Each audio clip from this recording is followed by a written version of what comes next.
नमस्कार, मैं हूं प्रवीण गौतम और आप देख रहे पब्लिक मीटर। दोस्तों, वीडियो में आपको बताएंगे कि नवीन पटनायक से लेकर दीपेंद्र हुड्डा ने राज्यसभा सीटों के चुनाव को लेकर क्या खुलासा किया है, किस तरह का खुला खेल खेला गया है, चुनाव आयोग पर गंभीर आरोप लगाए हैं कांग्रेस ने भी और बीजेडी ने भी, और क्या आरोप लगाए गए हैं, क्या हुआ राज्यसभा की वोटिंग में, जो सरासर ये सवाल उठाता है कि क्या बीजेपी के लिए अलग नियम है और बाकी दलों के लिए अलग नियम है। नवीन पटनायक और दीपेंद्र हुड्डा का खुलासा आपको दिखाएंगे, जिसके बाद मल्लिकार्जुन खड़गे ने मुख्य चुनाव आयुक्त ज्ञानेश कुमार को यह चिट्ठी लिखते हुए खरी खरी सुनाई है कि आखिरकार आप क्या करके मानेंगे, हम इसे बर्दाश्त नहीं कर सकते। मल्लिकार्जुन खड़गे ने बेहद सख्त भाषा में जो चिट्ठी लिखी है उसमें क्या लिखा, आगे आपको बताएंगे। पहले आपको बताते हैं कि ओडिशा की वोटिंग में क्या हुआ। नवीन पटनायक ने क्या आरोप लगाए हैं चुनाव आयोग पर। ओडिशा राज्यसभा चुनाव में उपासना महापात्रा के वोट पर घमासान, बीजेपी के विधायक है, और नवीन पटनायक ने क्या आरोप लगाए हैं, क्या हुआ था उनकी वोटिंग में। नेता प्रतिपक्ष नवीन पटनायक ने उनके वोट की वैधता पर सवाल उठाते हुए चुनाव प्रक्रिया पर गंभीर आपत्ति जताई। विवाद की जड़ उस समय पैदा हुई जब ब्रह्मगिरी की विधायक उपासना महापात्रा के मतपत्र पर ओवर राइटिंग होने की बात सामने आई और उन्हें दूसरा बैलेट पेपर जारी किए जाने का आरोप लगा। इस मुद्दे को लेकर सदन में कुछ समय के लिए हंगामा हुआ। अक्सर क्या होता है, अमूमन आपने बहुत बार ऐसा देखा होगा, ऐसी खबरें देखी होंगी, जानबूझकर भी कई बार विधायक करते हैं या फिर गलती से हो जाता है, ओवर राइटिंग या दूसरे पेन का इस्तेमाल कर लेना। जब कोई विधायक ऐसा करता है तो उसका वोट कैंसिल हो जाता है। लेकिन नवीन पटनायक क्या आरोप लगाते हैं? नवीन पटनायक आरोप लगाते हैं कि उन्हें दूसरा मतपत्र दे दिया गया, यानी एक मतपत्र उनका खराब हुआ तो दूसरा दे दिया गया। अब इसे लेकर नवीन पटनायक कहते हैं कि मतदान के दौरान हुई गलती के बावजूद संबंधित अधिकारी ने उनका वोट स्वीकार कर लिया, जो चुनाव नियमों के खिलाफ है। उन्होंने कहा कि ब्रह्मगिरी की महिला विधायक ने मतदान के दौरान स्पष्ट गलती की थी, लेकिन मतदान कक्ष में मौजूद प्रभारी अधिकारी ने अवैध तरीके से उनका वोट स्वीकार कर लिया। उन्हें दूसरा बैलेट पेपर भी दिया गया, जो लोकतांत्रिक परंपराओं के खिलाफ है। हम इसका कड़ा विरोध करते हैं। नवीन पटनायक ने पूरी उम्र राजनीति में गुजार दी और वो अगर कहते हैं तो बात में वजन तो होगा। लेकिन बीजेपी क्या कहती है? बीजेपी नेता सरोज पाड़ी ने कहा कि उपासना महापात्रा का वोट पूरी तरह नियमों के अनुसार है और इसमें कोई गड़बड़ी नहीं हुई। उन्होंने कहा कि अगर कोई विधायक मतदान के दौरान नया बैलेट पेपर मांगता है तो पीठासीन अधिकारी उसे दे सकते हैं, बशर्ते मतपत्र किसी को दिखाया न गया हो। उपासना महापात्रा ने सीधे अधिकारी से नया बैलेट मांगा था, इसीलिए उनका वोट पूरी तरह वैध है। तो बीजेपी कहते नियमों के अनुसार नया बैलेट पेपर मिला। वहीं नवीन पटनायक का कहना है कि कायदे से वोट कैंसिल होना चाहिए था।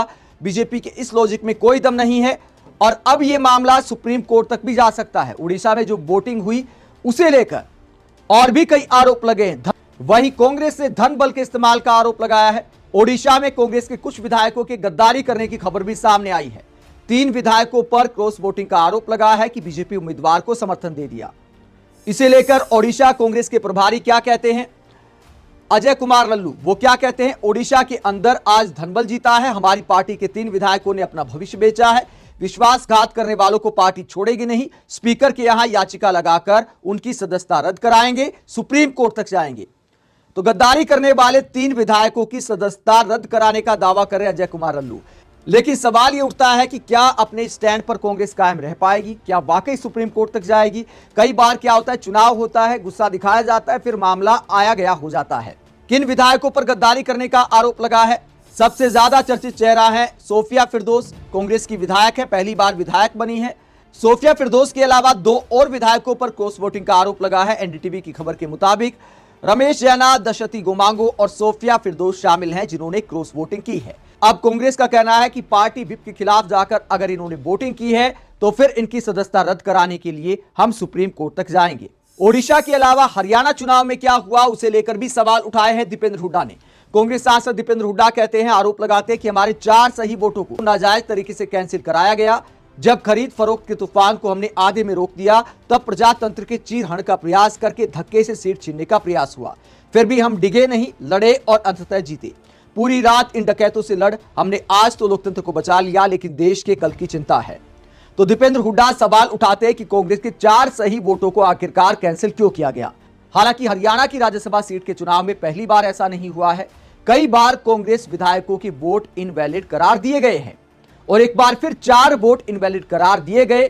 तो दीपेंद्र हुड्डा आरोप लगाते हैं कि नाजायज तरीके से ऐसा किया गया और अंततः हम जीत गए। वहीं तमाम खबरों को लेकर मल्लिकार्जुन खड़गे ने चुनाव आयोग पर सवाल उठाए हैं। एक तरफ हरियाणा में वोट कैंसिल कर दिए जाते हैं और ओडिशा में जो वोट कैंसिल होना चाहिए था उसे दूसरा बैलेट पेपर दे दिया जाता है। तो सवाल यह उठता है कि क्या सबके लिए अलग अलग नियम है। यह सवाल उठा रहे विपक्षी नेता मल्लिकार्जुन खड़गे ये चिट्ठी लिखते हुए क्या कहते हैं मुख्य चुनाव आयुक्त ज्ञानेश कुमार को। वो कहते हैं चुनाव की निष्पक्षता और ईमानदारी में साफ तौर पर हस्तक्षेप करने की कोशिश हो रही है, जिसे चुनाव आयोग को तुरंत रोकना और सुधारना चाहिए। इसके अलावा हमारे वैध मतदाताओं या उनके डाले गए वोटों को किसी भी हालत में अयोग्य नहीं ठहराया जाना चाहिए, क्योंकि ये चुनाव प्रक्रिया को बिगाड़ने और पटरी से उतारने की साफ कोशिश है। मल्लिकार्जुन खड़गे कहते हैं हम आपको बताना चाहते हैं कि हरियाणा में चल रहे राज्यसभा चुनाव में गड़बड़ी करने की कोशिश हो रही है।